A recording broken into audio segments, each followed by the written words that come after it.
नमस्कार दोस्तों, आपके साथ हूं रहमान सैफी। आज तक इंडिया न्यूज पोर्टल पर आपका स्वागत है। आज जो खबर मैं करने जा रहा हूं वो उद्यान विभाग से है, क्योंकि मामला जो है बड़ा पेचीदा हो गया है। यूनियन के जितने कर्मचारी हैं और जितने कार्यकर्ता यहाँ पर इकट्ठे हैं और मुझे बुलाया है, क्योंकि मामला है उद्यान विभाग एक ऐसा विभाग है जिसके कर्मचारी आम जनता के स्वास्थ्य का सबसे पहले ध्यान रखते हैं। जो सुबह उठकर आम जनता पार्कों में जाती है और पेड़ों के पास से निकलती है, उसको रख रखाव का काम करता है उद्यान विभाग का कर्मचारी हमारा। एक मामला पेश आया है जमुना विहार से। जमुना विहार में एक जो इनके एक अधिकारी होते हैं जिनको चौधरी बोला जाता है, उन चौधरी साहब की मिलीभगत से एक पेड़ काटा गया है जो दंडनीय अपराध भी है। उसको लेकर कर्मचारी इकट्ठे हुए हैं। और सबसे जो दूसरा मुद्दा है वो ये है तनख्वाह। जो अभी तनख्वाह, मौजूदा वक्त की जो तनख्वाह है वो अभी तक कर्मचारियों को नहीं मिली है। और आप चेहरे पर देख सकते हैं वो परेशानी, क्योंकि घर की माली हालत उसी पर निर्भर होती है जो तनख्वाह कर्मचारियों को निगम से मिलती है, जिसका अभी तक अता पता नहीं है। सबसे पहले संजय राव साहब के पास चलूंगा। संजय भाई, क्या मामला हुआ है? पूरा मामला मुझे जानना है और किस तरह से अधिकारी की मिलीभगत से ये हुआ है। रहमान सैफी जी, सबसे पहले तो आपको नमस्कार। आपके चैनल का धन्यवाद कि आपने हमारी आवाज़ उठाने के लिए प्रयास करा। जमुना विहार में C5 है की हाजिरी है, वार्ड नंबर है 245। वहाँ पे एक चौधरी है हरेंद्र नागर, जिसने कम से कम 30-40 पेड़ मोटे मोटे जड़ समेत कटवा दिए। हमारा हर साल काम होता है कि सबसे पहले तो बिना किसी परमिशन के कटवाए या परमिशन लिए? परमिशन ही नहीं है सर उसकी। हमारे जो यहाँ के ADH महोदय है जोगिंदर सिंह, इन्होंने उनको लिखित में मीमो भी दिया। उन्होंने उस मीमो के जवाब में दिया है कि जी मेरे से गलती से पेड़ कट गए पब्लिक के कहने पे। हम अपनी मर्जी से इतनी मोटी से टहनी ऊपर नहीं काट सकते, जिसकी मैं वीडियो भी आपको दूंगा।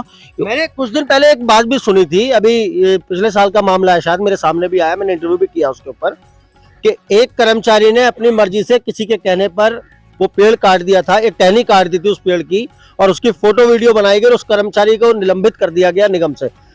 क्या अब उस चौधरी के खिलाफ कोई एक्शन लिया जाएगा निगम द्वारा, या आप लोग उसमें क्या करने वाले हैं? देखो जी सैफी जी, हम मंगलवार को हॉर्टिकल्चर डायरेक्टर जी आलोक सिंह जी से मिलेंगे इस बारे में, कि हम उनको पूरी डिटेल के साथ लेटर पैड के साथ कंप्लेंट करेंगे कि जो भी इसमें दिक्कतें हैं वो दूर करी जाएं। क्योंकि जो अधिकारी मिली जुली सरकार है, अधिकारी की मिले बगैर तो कटा नहीं होगा। इन्होंने जी खाना पूर्ति करने के लिए यूनियन ने आवाज उठाई, तो इन्होंने खाना पूर्ति देने के लिए एक मीमो इशू कर दी। इसके अलावा इन्होंने कोई कार्रवाई नहीं करी अभी तक। सबसे पहली बात, हम पेड़ों का, हमारा काम है पेड़ लगाने का, पेड़ काटने का काम हमारा नहीं है। और पेड़ों से ही हमारा जीवन चलता है। हमारा प्रधानमंत्री जो नरेंद्र मोदी जी है, LGP साहब जो है, वो कहते हैं पेड़ लगाओ और जीवन बचाओ। और ये इन्होंने क्या करा, कुछ पैसों के लालच के लिए फ्लैट वगैरह से मोटे पैसे ले लिए 40-50 हज़ार रुपए, और इन्होंने उठा के पेड़ों को कटवा दिया, जो एक अपराध भी है, जिस पे FIR दर्ज भी होनी चाहिए। और हम इस पे FIR दर्ज भी कराएंगे अगर आज डिपार्टमेंट ने इस पे कार्रवाई नहीं करी।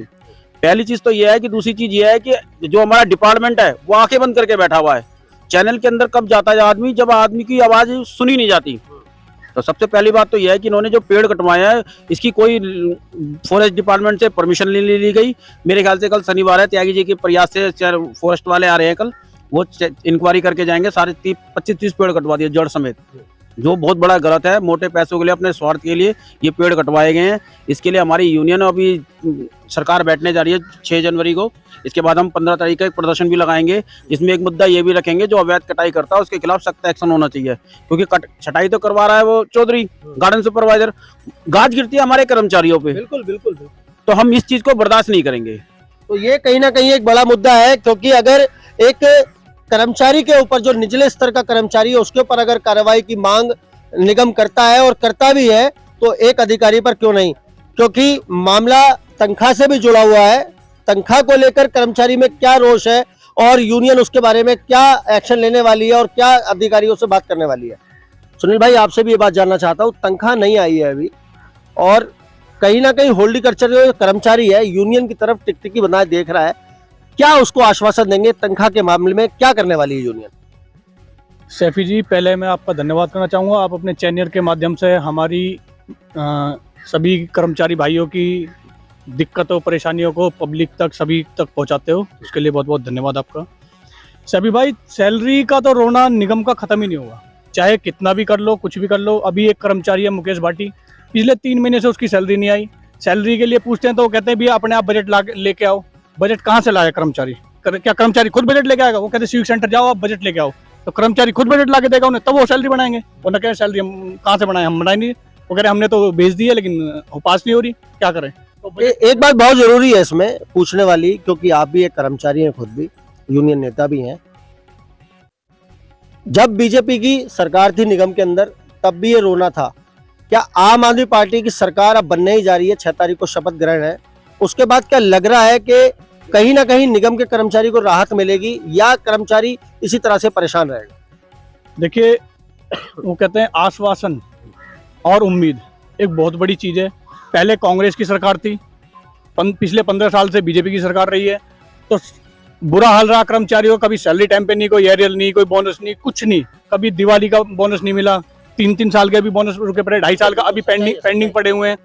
रही बात एक जो सबसे मेन जरूरी है, जो जीवन यापन के लिए कर्मचारी को, हर कर्मचारी को जरूरी है कि हर महीने कम से कम उसका वेतन मिले, जिससे कि अपने बच्चों का पालन पोषण कर सके। किसी को ट्यूशन फीस है, किसी को स्कूल की फीस है, किसी को दूध के वाले को देना, किसी सब्जी वाले को देना। सबसे मेन समस्या, चलो एरियल तो ये है कि बाद की बात है, सबसे पहले तो सैलरी, ये सैलरी टाइम पे नहीं है। अभी जो एक सैलरी दी है अक्टूबर की दी है, अभी नवंबर की पेंडिंग है, दिसंबर ही चल रहा है, आधा दिसंबर ये खत्म हो गया। तो अभी नई सरकार बनने जा रही है, उम्मीद यही है कि ये जो समस्या है सैलरी की ये खत्म हो जाएगी, लेकिन बाकी पहले से पहले इस तरह का बिल्कुल श्योरिटी नहीं दे पाएंगे कोई भी, ठीक है। कर्मचारियों के कुछ पुराने काम ऐसे हैं जो बहुत बड़े बड़े काम थे, जो अभी तक शायद उन पर यूनियन ने क्या एक्शन लिया है। मैं पुष्पेंद्र त्यागी मेरे साथ हैं यहाँ पर। पुष्पेंद्र भाई, अभी कुछ समय पहले 13 कर्मचारियों का एक मामला था जिनको हटाया गया था, उनकी वापसी का और यूनियन उसमें क्या कर रही है, मैं जानना चाहता हूँ। आप विशाल, धन्यवाद आपके चैनल का। देखो, मैं कहना चाहता हूँ, बहुत दुख का विषय है ये। हमारे 13 कर्मचारी हटाए गए थे, लगभग इन्हें 2 साल के ऊपर होने वाले हैं इस टाइम पे। सबसे बड़ी बात है, उनमें 7 लेडीज हैं, जिनमें एक लेडीज रेखा शर्मा थी, ये बेचारी एक्सपायर भी हो गई। उनके बच्चों के लिए भी कोई मतलब अभी तक कोई फाइल वगैरह नहीं चलाई इन्होंने, ठीक है। एक लेडीज हमारी ऐसी है, बुजुर्ग है, वो बेचारी को पैरालाइज हो गया, उनको बेखाटे पड़ी हैं, और कोर्ट के चक्कर काट के दफ्तरों में खूब जा के कोई सुनवाई नहीं। 13 आदमी हटाए, इसमें एक एक्सपायर हो गई और बेचारे 12 हैं।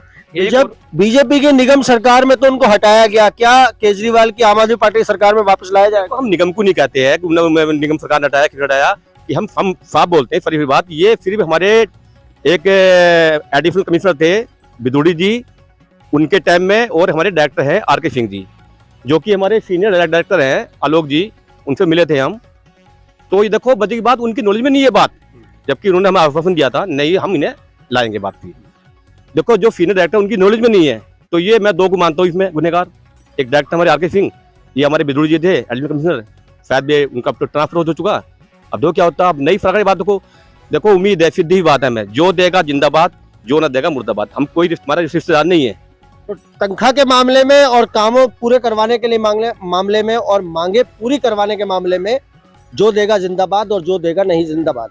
एक बात तो बहुत जरूरी है, क्योंकि महिला कर्मचारी भी मेरे साथ है यहाँ पर, क्योंकि जब सैलरी आती है, पति जब घर में जो सरकारी कर्मचारी जब वो सैलरी लेकर आता है तो अपनी पत्नी, अपनी माँ, अपनी बेटी के हाथ में देता है और ये कहता है कि आपको घर का खर्चा चलाना है। लेकिन अगर वो सैलरी नहीं आए तो वो महिला अपने घर का खर्चा कैसे चलाएगी, ये बात जानता चलूंगा।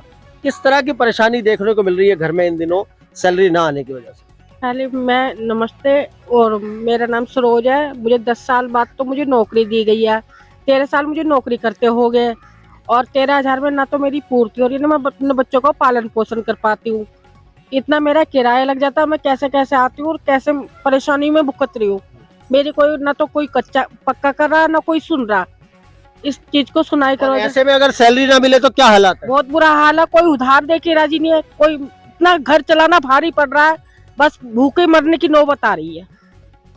तो ऑफ कैमरा मैंने अभी कर्मचारियों से बात की थी कुछ देर पहले, इस खबर को करने से पहले, तो तनख्वाह को लेकर कहीं ना कहीं दिल इस टाइम दुखा हुआ है और रोष भी है कहीं ना कहीं कर्मचारियों के अंदर, जो आक्रोश का रूप अगर तनख्वाह जल्दी नहीं मिली तो ले लेगा। यही बात जानता चलूंगा, सैलरी ना मिलने की वजह से किस तरह की परेशानियों का सामना करना पड़ा। रहमान साहब जी, आपको नमस्कार। देखिए, सैलरी जो हमारी आती है ना, एक आने के बाद आदमी सोचता सैलरी कब आएगी दूसरी। आधा तो आदमी उसका दिमाग वहीं फिर जाता है कि सैलरी कब आएगी। इसलिए इन्होंने इतना मजबूर कर दिया, हम तो फिर वही रहता है फैसला कि हड़ताल या प्रदर्शन। लेकिन वही ढाक के 3 बात, हड़ताल, रोड पे उतरो, फिर ये तनख्वाह दे देते हैं कैसे, उसके बाद फिर वही मैटर बना देते हैं। अभी आपने कहा था कि नई सरकार आ रही है, ठीक है, नई सरकार आ रही है, मोस्ट वेलकम आ रही है, तो चुनाव लड़ा उन्होंने, आए जीते हैं। हमारा अगर सहयोग तनख्वाह टाइम पे देंगे तो भाई जिंदाबाद है, नहीं देंगे तो भाई हम तो प्रदर्शन करेंगे। हाँ, उम्मीद है कर्मचारियों की, नई सरकार आई है कि तो टाइम से सब कुछ मिलेगा, और मिलेगा तो अच्छी बात है जी, नहीं तो वही हड़ताल, फिर हड़ताल हड़ताल वही होता जी। सैकड़ों हड़ताल, हजारों प्रदर्शन मैंने इस 6 साल के कार्यकाल में इस निगम में देखे हैं।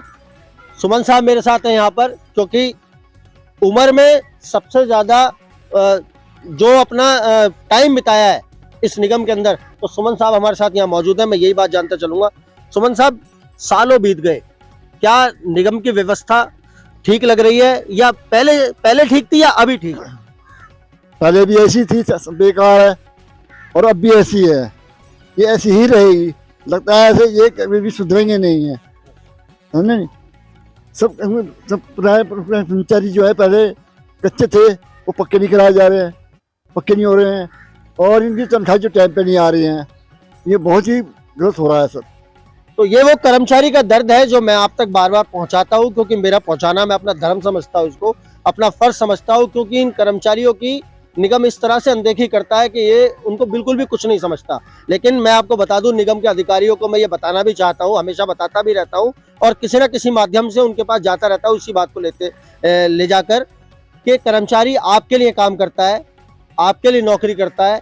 सुबह सवेरे आप देश की जनता जब उठती नहीं है तो ये कर्मचारी उठता है, पार्कों में पहुंचता है, सड़कों में पहुंचता है, मोहल्लों में पहुंचता है, गलियों में पहुंचता है, और देश को स्वच्छ रखने का काम करता है, देश की जनता के स्वास्थ्य का पूरा ध्यान रखता है। अगर इसी कर्मचारी को इस तरह से परेशान किया जाएगा तो आप सोच लीजिए देश का आने वाला जो भविष्य है वो किस राह पर अपने आप ही चला जाएगा। तो दोस्तों, इस खबर को आगे बढ़ाते हुए आपसे दोबारा मिलते हैं अगली खबर में। जब तक के लिए जय हिंद, जय भारत, जय संविधान।